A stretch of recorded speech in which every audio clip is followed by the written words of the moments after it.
इस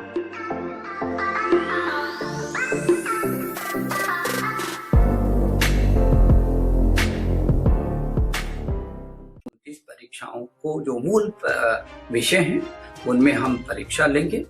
जब भी सामान्य स्थिति होगी और भारत सरकार ये निर्णय लेगी कि अब पूरी तरीके से खोल दिया गया है, तो ऐसी स्थिति में हम फिर उन परीक्षाओं को कर सकेंगे। मैं ये समझता हूँ कि जहाँ हमने इन परीक्षाओं के बारे में सोचा है, वहीं जितनी प्रतियोगी परीक्षाएं, क्योंकि बहुत सारे नवयुवकों की बहुत चिंता थी कि जेईई की परीक्षा थी, नीट की परीक्षा थी और तमाम ऐसे प्रतियोगी परीक्षाएं जिसमें कि वो अपने भविष्य को तराशता है, तो उन परीक्षाओं को भी हमने पीछे किया है और जब भी सामान्य स्थिति होगी उसके बाद उन परीक्षाओं को हम कर सकेंगे। इस बीच बहुत सारे निर्णयों को हम लोगों ने लिया। एक तो ऑनलाइन हमारा पाठ्यक्रम कैसे शुरू हो सकता है, हमारा छात्र छात्रा हमारे ऑनलाइन से कैसे जुड़ सकते हैं, इस पर हम लोगों ने कोशिश की। और ऑनलाइन में स्वयं है, स्वयं प्रभा है, दीक्षा है, ई पाठशाला है। इन माध्यमों से इन जो प्लेटफॉर्म हमारे पास थे, इनके माध्यम से हम छात्र तक पहुंचने की हमने कोशिश की है। और मुझे इस बात की खुशी है कि जहां स्वयं भी हमारा दुनिया का सबसे बड़ा ऐसा प्लेटफॉर्म है जिसमें तमाम देश और दुनिया के छात्र, चाहे स्कूली शिक्षा से लेकर के उच्च शिक्षा तक, वो सभी उसका उपयोग करते हैं। और स्वयं प्रभा हमारे 32 चैनल हैं, 24 घंटे चलते हैं। और ये स्वयं प्रभा के जो 32 चैनल है, ये डिश टीवी पर भी आएंगे, डीटीएच पर उपलब्ध होंगे और टाटा स्काई पर भी वो उपलब्ध होगा। तो अकेला दीक्षा स्कूली शिक्षा का जिसमें 80,000 से भी अधिक पाठ्यक्रम हमारे हैं, वस्तु सामग्री है, उस दीक्षा पर अकेले अभी तक जब से लॉकडाउन हुआ है तब से 12 करोड़ बार उसका उपयोग छात्र छात्राओं ने किया है। कुल मिलाकर के अभी तक 16 करोड़ से भी अधिक छात्र छात्राओं ने इस ऑनलाइन सिस्टम का उपयोग अभी तक इसी समय में किया है। तो मैं ये समझता हूँ कि ये बहुत बड़ी बात है और ऐसी स्थिति में हम निश्चित रूप में इस बात को कह सकते हैं कि हमारा ऑनलाइन प्लेटफॉर्म बहुत अच्छा चल रहा है और इसको हम और तेजी से विस्तार दे रहे हैं। जैसे कि आपको पता है कि अभी 12 सितंबर 2019 को विद्यादान एक हम लोगों ने सीबीएसई के कार्यक्रम में उसको लॉन्च किया था, जिसमें हम सभी देश के शिक्षाविदों से, अध्यापकों से, संस्थाओं से अनुरोध किया था कि वो बच्चों के लिए जो भी ऐसे ऑनलाइन पाठ्यक्रम के वीडियो सहित जो भी अन्य सामग्री है वो दान दें, उपलब्ध कराएं। और मुझे खुशी है कि उसमें भी 9,000 से अधिक ऐसी पाठ्य सामग्री, बहुत ही आकर्षक सामग्री हमको उपलब्ध हुई है। और उसके बाद अभी हाल में ही हमने विद्यादान 2 को भी अभी लॉन्च किया है, जिसमें देश के सभी लोगों को हमने फिर अनुरोध किया है कि ऐसे वक्त पर, जबकि पूरी दुनिया इस त्रासदी से जूझ रही है और देश भी इससे अछूता नहीं है, मेरे छात्र छात्राओं के भविष्य का सवाल है। और ऐसे वक्त पर सभी शिक्षाविद, सभी संस्थाएं, सभी अध्यापक गण और सभी विशेषज्ञ गण अपना कुछ न कुछ उस पाठ्यक्रम को आकर्षक तरीके से ऑनलाइन के लिए तैयार करके हमको उपलब्ध कराएं, ताकि हम अपने इन पोर्टलों स्वयं प्रभा, ई पाठशाला और दीक्षा पोर्टल के माध्यम से बच्चों तक उसको ले जा सकें। मुझे आशा है कि बहुत सारे लोगों ने मुझे आश्वस्त किया है कि वो बहुत अच्छी सामग्री देंगे।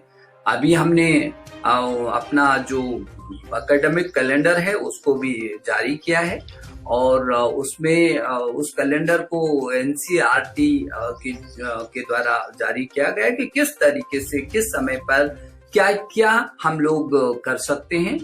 और आप जैसे आपको पता है कि हमारे उच्च शिक्षा में हमारे विश्वविद्यालय हैं जो बहुत अच्छा शोध कर रहे हैं, और हमारे IIT हैं, IIIT हैं, NIT है, आईसर है, IIM है, तमाम हमारी बहुत ही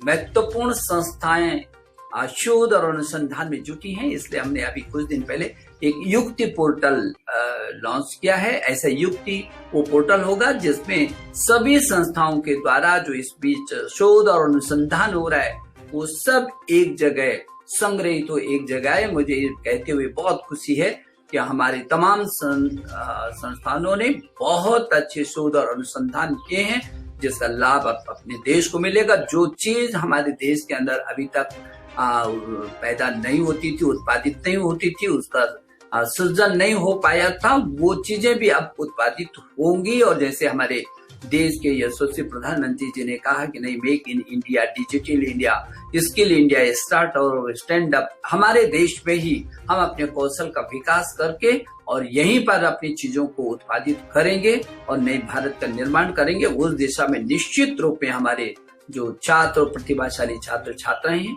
बहुत तेजी से आगे काम कर रहे हैं। आपको ये भी पता है कि अभी कुछ दिन पहले हमने भारत पढ़े ऑनलाइन ये भी अभियान दिया था। आप सब लोगों से निश्चित रूप में जुड़े होंगे और मुझे भरोसा है कि आपने भी उसमें सहभागिता दी होगी। उसका भी यही था कि आप क्या सोचते हैं, को सुझाव दीजिए आप कि हम ऑनलाइन अपनी चीजों को किस सीमा तक और कहां तक बढ़ा सकते हैं। और बहुत सारे लोगों के बहुत अच्छे सुझाव आए हैं, हजारों सुझाव आए हैं, बहुत ही प्रेरक सुझाव आए हैं। हम उन पर भी अपेक्षाकृत काम कर रहे हैं, बहुत तेजी से काम कर रहे हैं। तो ऐसे वक्त पर जबकि पूरी दुनिया एक भयंकर त्रासदी से होकर के गुजर रही है और हमारे सामने भी कम चुनौती नहीं है, लगातार चुनौतियां हैं, और हमारा छात्र छात्राएं हैं जो पढ़ने में बहुत होशियार हैं, और मुझे उन पर बहुत गर्व महसूस होता है जब मैं स्कूली छात्र से लेकर के और उच्च शिक्षा तक देखता हूं कि हमारे पास विजन की कमी नहीं है, हमारी प्रतिभा की कमी नहीं है। तो ऐसे समय में वो घरों पर हैं और स्वाभाविक ही है कि ऐसे वक्त पर आप जुड़े हैं। ये कोरोना की जो महामारी है ये बहुत सारी चीजों को हमको सोचने के लिए भी मजबूर करती है और बच्चे के साथ संवाद को भी बढ़ाती है। मुझे लगता है कि हम लोगों ने तब ये भी कोशिश की थी कि जो गरीब बच्चे हैं वो मिड डे मील उनके घरों तक पहुंचे। सभी राज्य सरकारों से हमने उस समय भी अनुरोध किया था कि कैसे भी करके हमारे जो गरीब बच्चे हैं वो वहां तक जो भारत सरकार की ये मिड डे मील योजना है उसको मध्याह्न भोजन है उसको हर हालत में वो पहुंचे। मैं समझता हूं कि ये इस समय जिस तरीके से हम लोगों ने ये काम करना शुरू किया है और ऑनलाइन पर जिस तरीके से हमारा छात्र जुड़ रहा है और आपका भी सहयोग मिल रहा है, हम कोशिश करेंगे कि आगे इसको और कैसे बढ़ाया जा सकता है। हम एक मिशन मोड में इसको लेकर के जाना चाहते हैं। तो मैं एक बार फिर आप सभी अभिभावकगण का मैं आभार प्रकट कर रहा हूं, क्योंकि इस चुनौती से आप भी जूझ रहे हैं और हमारे देश का जो भविष्य है, जो हमारे छात्र और छात्राएं हैं, वो आपके संरक्षण में है टोटली इस समय, और इसलिए उनसे लगातार संवाद हो। वो ऐसा महसूस न करें कि वो किसी कमरे में कैद हो रहे हैं, बल्कि वो हंसी खुशी और मस्ती के साथ अपने पाठ्यक्रम को भी देखें। और अभी कुछ दिन पहले 2 दिन 3 दिन पहले हमने एक और अभियान लिया था कि माई बुक माई फ्रेंड, क्योंकि दुनिया में सबसे ताकतवर यदि दोस्त है जो आपको जिंदगी में आगे बढ़ाता है और कभी आपको छोड़ के नहीं जाता बल्कि हर कदम पर आपकी मदद करता है, वो है आपकी किताब, वो है आपका ज्ञान। और इसलिए हमने कहा कि पाठ्यक्रम से भी हट करके वो कुछ न कुछ ऐसी किताब को जरूर पढ़े ताकि हमेशा उसके जीवन में उसके वो काम आ सके। तो एक बार मैं फिर आप सबका, पूरे देश के अभिभावकों का मैं अभिनंदन करता हूं। कल हम देश के सभी शिक्षा मंत्रियों के साथ मीटिंग कर रहे हैं, और वैसे तो मैं लगातार शिक्षा विभाग में कभी देश के सभी प्रदेशों के शिक्षा सचिवों से बात करता हूं, कभी निदेशकों से बात करता हूं और कभी शिक्षा मंत्री गण से बात करता हूं। हर स्तर पर हम लगातार बात कर रहे हैं, लेकिन कल पूरे देश के शिक्षा मंत्री एक साथ हम जुड़ेंगे और परामर्श करेंगे आगे और क्या उनके सुझाव हो सकते हैं अपने अपने राज्यों में।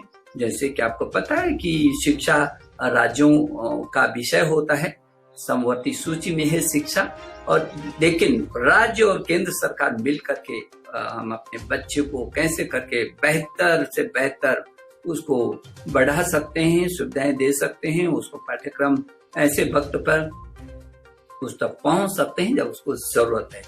तो मैं एक बार फिर आपका अभिनंदन करता हूं, आपका स्वागत करता हूं, और आपकी बहुत सारे सुझाव भी मुझे मिले हैं और बहुत सारे कुछ आपकी जिज्ञासाएं थी वो भी मुझे मिली हैं। तो कुछ जो आपकी जिज्ञासाएं हैं कुछ हम यहाँ पर आप कहिए तो मैं उनका कोशिश करूंगा कि मैं उत्तर दे सकूं, और यदि आपको उसके बाद भी ऐसा लगेगा कि नहीं और भी कुछ जानकारी प्राप्त करनी है तो जरूर आप अपने सुझावों को मुझ तक देंगे तो मुझे खुशी होगी और हम उन सुझावों पर काम करेंगे। अभी तो लखनऊ उत्तर प्रदेश से अशोक कुमार सिंह जी पूछ रहे हैं कि मैं यह जानना चाहता हूं कि केंद्रीय माध्यमिक शिक्षा बोर्ड द्वारा 10वीं और 12वीं की कुछ विषयों की परीक्षाएं अभी शेष हैं, इन परीक्षाओं को कब तक करवाया जाएगा।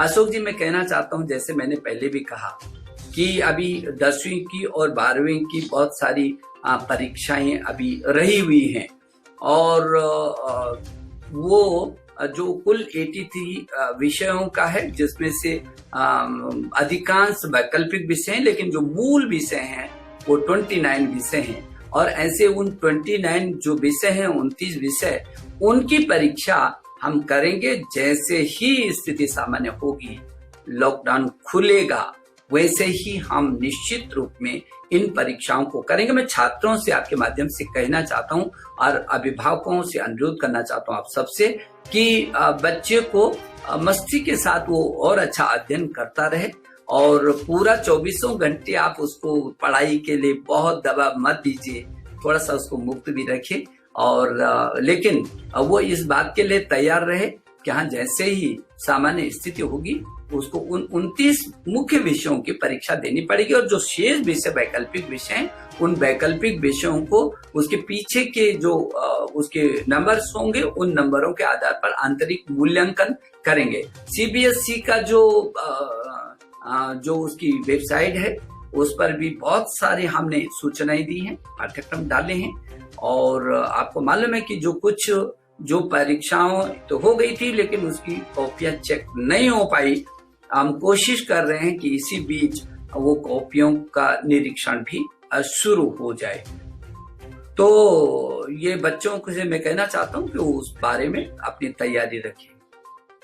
दूसरा प्रश्न, भुवनेश्वर उड़ीसा से अजय मोहंती जी। अजय जी, आप कह रहे हैं कि मैं एक छात्र का अभिभावक हूँ जिसने अभी तक 10वीं कक्षा की परीक्षा दी है। हम 11वीं कक्षा के लिए कैसे और कब आवेदन कर सकते हैं? और मुझे लगता है कि 10वीं की परीक्षा आपके बच्चे ने दी है और रिजल्ट बहुत जल्दी सामने आएगा। 11वीं के लिए ऑनलाइन हम लोगों ने ये पाठ्यक्रम दिया है, जैसे कि मैंने कहा कि स्वयं है, स्वयं पर भी एनसीईआरटी ने 28 विषयों में 12 विषयों में 28 पाठ्यक्रम दिए हैं, और दीक्षा पर 80,000 से भी अधिक आकर्षक पाठ्य सामग्री है। और मुझे लगता है कि यदि आप इनको टटोलेंगे, स्वयं और स्वयं प्रभा और दीक्षा ई पाठशाला, तो आपको निश्चित रूप में वो सामग्री मिल जाएगी। और मेरा सुझाव रहेगा कि ऑनलाइन ये पढ़ना शुरू कर देंगे तो ज्यादा अच्छा होगा। मैं और छात्रों को भी कहना चाहता हूँ कि जो दीक्षा है हमारा, वो दीक्षा पर जहाँ 80,000 से भी अधिक पाठ्य सामग्री है, उसमें चाहे व्याख्यात्मक वीडियो है, वो अनुभव के आधार पर सामग्री है, गतिविधियां हैं, गेम्स इत्यादि तक भी उसमें आपको उपलब्ध हो जाएगा। और जो सीबीएसई ने और एनसीईआरटी ने ऑलरेडी इसमें अपने पाठ्यक्रमों को जोड़ा है, उसमें अपलोड किया है। और ई पाठशाला में 1886 तो वीडियो हैं और ऑडियो भी लगभग 2000 के आसपास हैं और ई बुक भी 996 उसमें है। तो मुझे लगता है कि ई पाठशाला का भी आप पूरा उपयोग कर सकते हैं। जी दिल्ली से महेश जी आप कहते हैं कि मैं दिल्ली का छात्र हूं और 2019 में कक्षा 12वीं कर चुका हूं। मैं इंजीनियरिंग की परीक्षा की तैयारी कर रहा हूं। अपने करियर को बहुत असुरक्षित महसूस कर रहा हूं। महेश, आपको तो मालूम है कि हमने जेईई की परीक्षाएं और नीट सहित सारी परीक्षाओं को पीछे कर दिया है और आपको चिंता करने की बहुत ज्यादा जरूरत नहीं है।